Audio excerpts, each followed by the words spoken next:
morning from root group farming. Again, medyo gargat. Kagigising-gising ko lang. Sorry. So, quick update on my meat plants.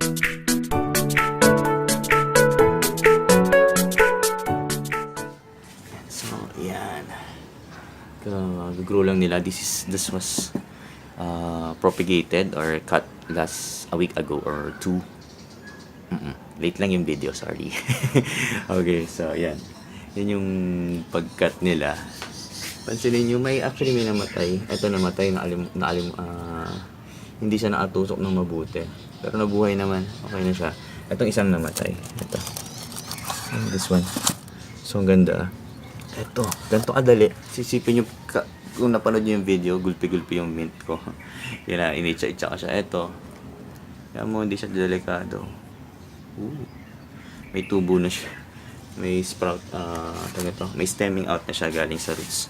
So this is how easy to grow your mint plant. Hope you learn and be excited with these mints. Thank you very much. Please subscribe, add, like on my pages and my YouTube channels. I always put tutorial videos every Friday and some updates during Mondays or Tuesdays, depende kung gaano ka busy sa buhay. Depende kung gaano ka busy. But now this one will be my first updates on the video. So again, this is Roy Emanuel Pajela from Cube Root Farming, your friendly guide to urban farming.